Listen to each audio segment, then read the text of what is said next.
Hello there, and welcome to part 2 of my recent Blu Ray 3D pickups. I apologise for part 1 ending so abruptly. I was having some trouble with my phone camera, but I think I've semi-solved the problem. Anyway, let's get on with this. So this next one I have to show you here is a film starring Johnny Depp, and this one is Alice in Wonderland. Now I've only watched this in 2D and the picture transfer was very good, but I haven't watched the 3D version yet, so I can't really comment on that. And like I said in the first video, I haven't seen most of these films. I've seen some of them, but not all of them. So that's Alice in Wonderland. Trying to get it so it doesn't catch the light too much, the sheen. I'll just show you a shot of the back cover, and this has got the 2D version in as well. Obviously, because I just told you that, didn't I? What I'm on about. I told you I watched the 2D version, so obviously it's probably in this box. I suppose I could have watched it somewhere else. I could have had the 2D version separate, I suppose. The next one is an animated movie called Angry Birds. Now this film was very good. Very good animation. The picture was very bright and colourful and pin sharp throughout. And the 3D was very impressive. I was well impressed with the 3D on this one. There still wasn't too much coming out of the screen. Like, it was all mainly about depth. You know, the picture goes in on the TV. It looks like you could just jump into the picture. Most of the films tend to be like that for some reason that come out of Hollywood. The 3D ones, they're all about depth rather than things popping out of the screen at you. Because I guess the filmmakers these days tend to think that how 3D films used to be when things were popping out the screen, they think that's like too gimmicky, so they don't really do that so much these days. They just go more for depth, which is a bit unfortunate. The depth can still be very impressive, but it's nice to see some things jumping out at you, and you know, like they're in front of your face type of thing, you know. So anyway, that's Angry Birds. Let's give it a shot of the back. I'll move it over here. I must point out that I haven't had much sleep at the minute, so I'm a bit ropey. So I do apologise if I come across a bit extra hopeless tonight. So that's Angry Birds. Next one I have here is a film starring Scarlett Johansson, and this one is Ghost in the Shell. I quite enjoyed this film, but I found it a bit hard to get into because the story was quite complex, very involved.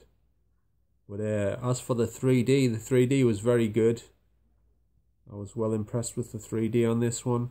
And the picture quality was top notch as well. Really good transfer on this one. It's a while ago since I watched this one, but I do remember it being pretty impressive. I mean, there's lots of like CGI stuff in this film. Most of it's computer generated, or the film's been altered in some way. Like Scarlett Johansson, I mean, I think for the most part she's even partially CGI, I think, or something like that. I've done something to her, like that outfit she's wearing looks a bit computerized and stuff. I'm no expert, like, but you know, something looks a bit CGI'd about it.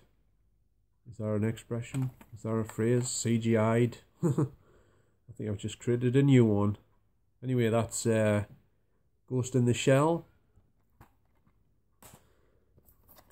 Next one here is Moana, which I haven't actually watched, so I can't comment on the 3D. But I was disappointed that I didn't get a slipcover with this, because the American version had a lenticular 3D slipcover, which was very good. But this one didn't have any. I think it was originally a slipcover available, but it wasn't a lenticular one. Anyway, it's just unfortunate that I didn't get one, I guess. Just have to do without. But I will watch this at some point, I'm sure. So that's Moana.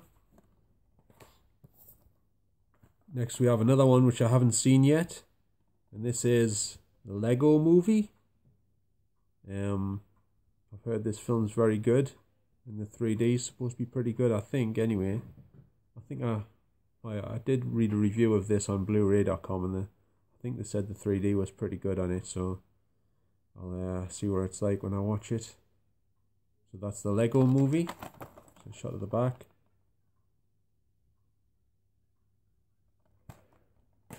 And the next one I have here does have a slipcover.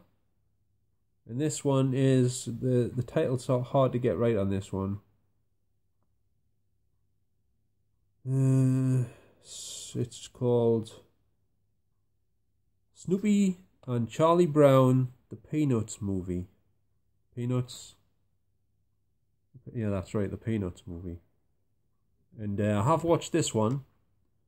It's pretty good. The 3D is quite amazing on this one, actually. It looks very eye-catching indeed. But the story on the film is not that great, because it jumps back and forth between Charlie Brown and his friends, and then it jumps to this sequence with Snoopy flying around in a plane and stuff. And it goes like this back and forth through most of the film, and it kind of ruins the flow of the story with Charlie Brown, I thought, anyway. They could have done the story construction better, I think. Anyway, personally speaking. It would have been better if they had a interwoven Snoopy into the Charlie Brown story more, rather than off on his own adventure in the plane flying about and stuff. I thought, anyway. It kind of split the film into two sections. It was like jumping back and forth. It was uncomfortable the way it jumped between the two lots of things going on between Snoopy and Charlie Brown and his friends and stuff. But anyway, it was still pretty good. I still enjoyed it. It could have been better, you know.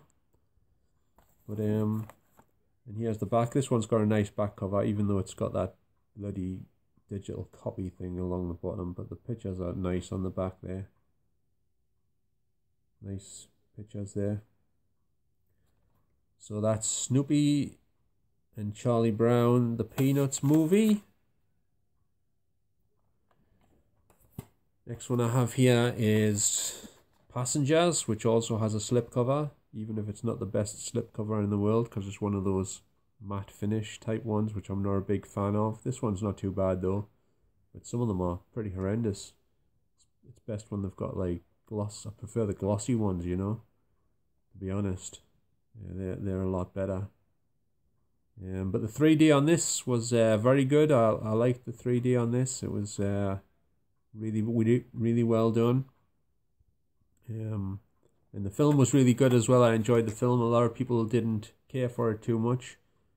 They thought that it went on a bit. There was not much happening and stuff, and so I think some people thought it should have been shorter film or something, because there was a lot of like time wasted where not much was happening. But I don't agree with those comments, to be honest. I enjoyed the film, and I thought it was well done. The story was good, and the acting was good as well.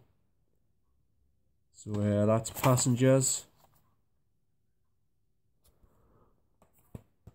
Next we have one with a lenticular 3D cover, which I quite like a lot, because I like the lenticular covers quite a bit. This one is called The Walk, with Joseph Gordon-Levitt. Now I quite enjoyed this film. I did watch this in 3D on my big screen upstairs in my cinema room, on the projector. but it, for some reason, it didn't look too great on there. It was better on the TV, I thought. For some reason, it just didn't look very good on me projector. For some reason, this is the only 3D film I've watched on me newest projector.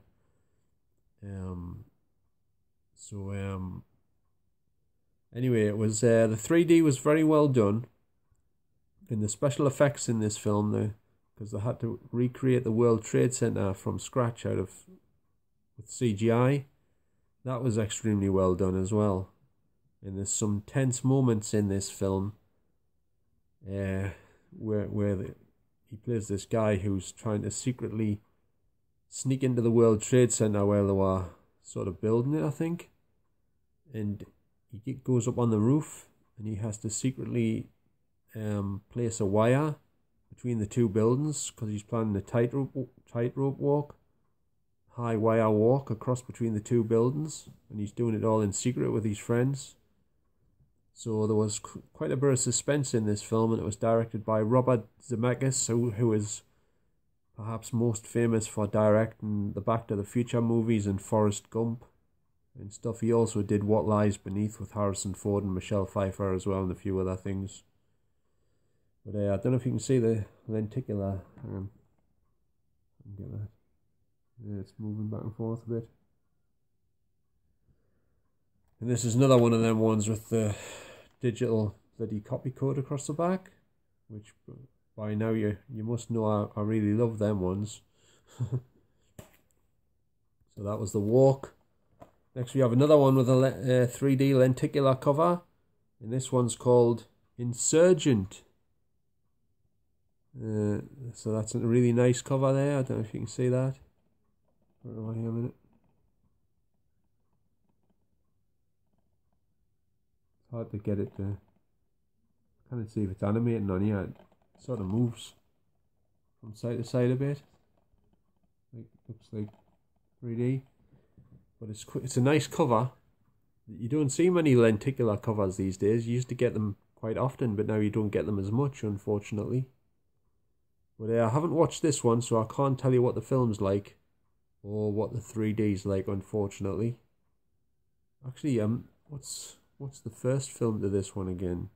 I get mixed up between these ones and the first one's Divergent, isn't it? Divergent, or Divergence, whatever you call it. And Insurgents, and then the last one, which I forget the name of. Insurgent or something. So anyway, that's Insurgent.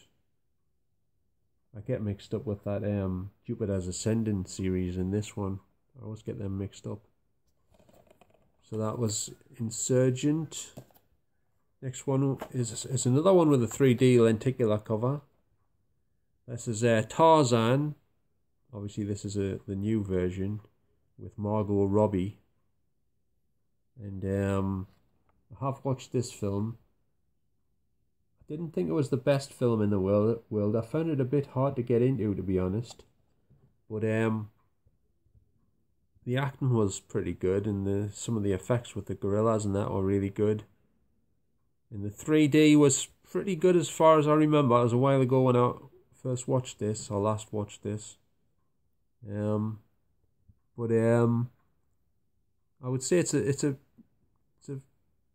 a pretty good film.